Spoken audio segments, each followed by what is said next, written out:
Қара бура. Әңгіме. 4-ші бөлім. Авторы Асқар Алтай. Аппақ буалдыр тұман ішінде қайғыға жалғыз мойын ұсынып, жындануға шақ қалып, елес-елес есімен өз көйлегіне сәбиді орап, мойнынан алдына қарай асып, әйелдің ішін түгендеп таңып, жонына сала арқалап, кеш үйіріле ауылға әрең жетіп жығылған Ескендір. Соры солай қайнаған. Содан бері үнсіздікті серік еткен. Қазір де үнсіз, ой өзегін өртеп келе жатқан. Ұзақ жол, із таусылар емес. Күн 5-ге таяған, бұл нәр сызған жоқ. Қалтасын қағып еді, қолына қара қоқым ілікті. Тым құрыса, аузына салып ермек қылар құрт алмапты. Немересі ұлбосын, немересі дейді-ау, інісінің қызы ғой. Ол қайдан білсін? Жолға шығып бара жатқанда ұлбосын: атпа ата көрме, тек жасқап жібер, өзі-ақ ауылға қайтып келеді деп қалған. Қара бураны атып тастаймын деген мұнда ой да жоқ еді.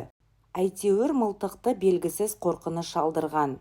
Мылтық демекші, 50-ші жылдардың соңын ала түйе мен жылқыға жаудай тиіп әлдебір жоғарыдан келгендер 2000-дай жануарды пышаққа іліктірместен мылтықпен атып, атылған түйелерді Алтайдың қызыл қарағайынан ойылған үлкен ит-шаналарға 2-ден артып, атандармен ауданға тартқызып, ойына келген сорақылықты бір істегендері бар. Сонда ғой мылтықтың жай күнде де керемет қызметке асқаны. Қазір төрде тот басып ілулі тұрғандары. Ол да бір заман екен. Жалт еткен ойды тез ұмытқысы, өзі де бір сергіп қалғысы келіп, биеге қамшыны басып жіберді. Сол-ақ екен, ол да заулап жөнелген. Бетінен ұрған аяз қарыды. Ақ қар бетінде қара бураның ізі баттиып жатыр. Қар жұтқан жазық, ер қасына қосауыз ғана тарс-тарс соғылады. Қосауыз қара мылтықтың дүм түбін бекіткен темірдің ер қасына шақ-шақ тиген даусынан мазасы кеткен шал тілсіз суық қаруды кеудесіне қарата асынып алды.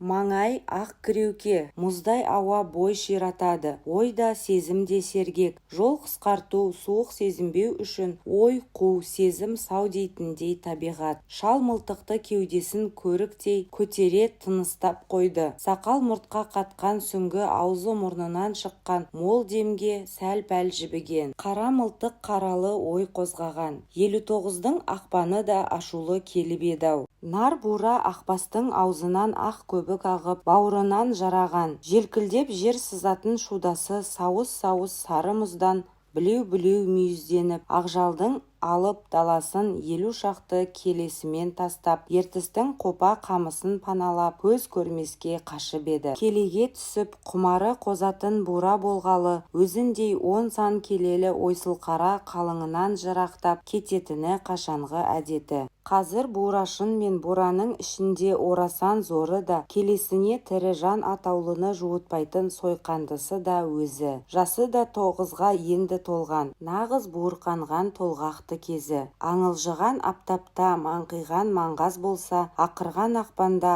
аң сезімі оянып, келесін жан аяғы баспас шапанға қуып, күндіз түні кірпік ілмей қарауылдайтын ақ бас қара бура. Ақ бас атанып жүргені де сол, басынан басқа жері қара қоңыр түк. Кесек қауын басы ғана ақшулан, қара көздері шоқтай, жанар аясы алақандай кең. Ақпан туа ай шөміштей иіле, ақбас жылдағы әніне басып, бірақ түнде безіп кеткен. Ескендір мұртының астынан мырс еткен. Кешікпей ақ басқа буралар да жын түкіріп, келе-келеге түсе бастады да. Шыдамай шарпысып қалған буыршындар бұрқылы көбейген уақ. Ойда жоқта 10 шақты аттылы сау ете түсті. Қос басы қыбырлап қалысқан. Қауқылдасқан ауыл жігіттері мен сызданқыраған аудандық азамат. Бәрінің бас-басында оқшантайы мығым мылтық ұңғысы терең ескі қосауыздар да бар. Келген бойда азын-аулақ аман-саулықтан соң ерге қонып, Ескендірдің сөзін құлаққа қыстырмастан жақын жатқан келеге қарай қозғалды.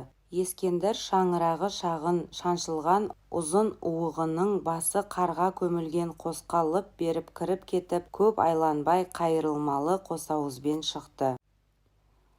Асыққан оның қамшысының өрімі тапталып қалған қар бетімен жыланша сумаң қағып, мама ағашта байлаулы тұрған жарау атқа тез жетті. Төңірек шаңытқан аяз.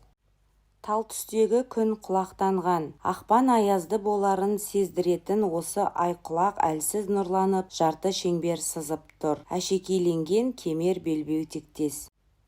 Қосқа жақын жатқан кәрі бура Сарышудың келесі болатын. Салмақты Сарышу салт аттылар дүбіріне шұнақ құлағын салып, айбат білдіріп, оқшаулана бөлініп көлденеңдеп тұрды.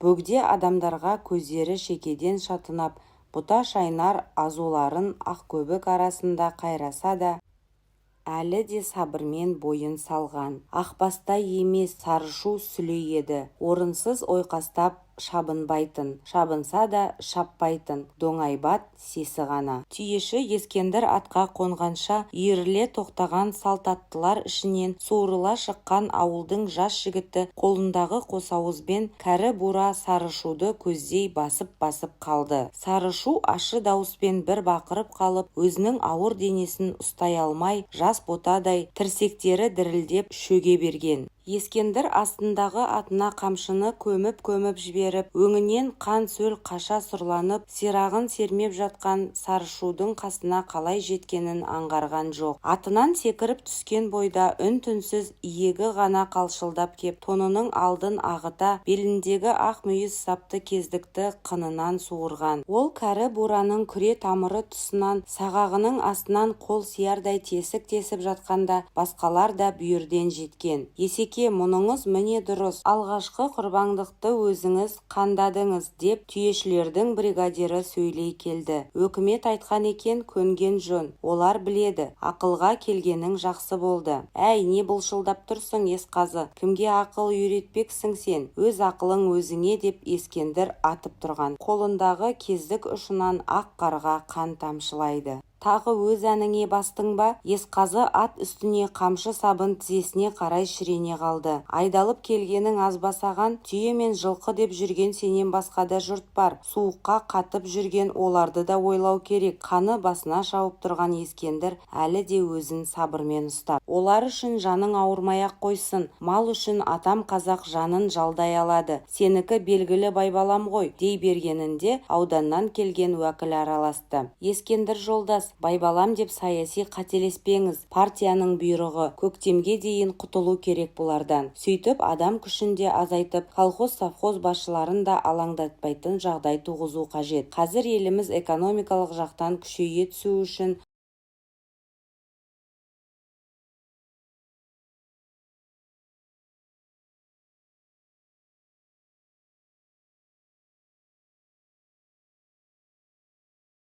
бос жатқан мына ақжал секілді жерлер жыртылып, дәнді дақыл егіледі. Жайылым қысқарады. Сіз ойлағандай емес, ендігі күш көлік, трактор, машина, комбайн. Түйе мен жылқының күні өтті. Мен өзім агрономмын. Енді еліміз көлемінде агротехникаға жол берілмек. Ол қысқа тонның сыртынан оранып алған тұлыбын қымталып қойып сайрай берді. Жолдас, сіз де ескі соқпақпен тарта бермей, жаңа сүрлеуге түскеніңіз ғанибет. Әй, өкіл агрономың өзіңе, бірақ түйені талдай отауыңа, бөрідей атуыңа көнбеймін. Осылай тұра береміз бе мылжыңдасып, түйелер ұзап барады, деді біреу шыдамсыздық білдірді. Басқұнов, жолдас, Ескендірмен есепті кейін айырсамыз. Кешке дейін бурасы өлген мына топты атып алуымыз керек. Уақыт өтіп барады, деп асықтырды Есқазы. Бураны атқаның да жетер. Енді өзім атылмаймын десең аулақ жүр, Есқазы. Түйеші түтігіп айқайлап жіберді. Тура қолыңда өлем. Ал сен өкіл, ауданыңа айта бар.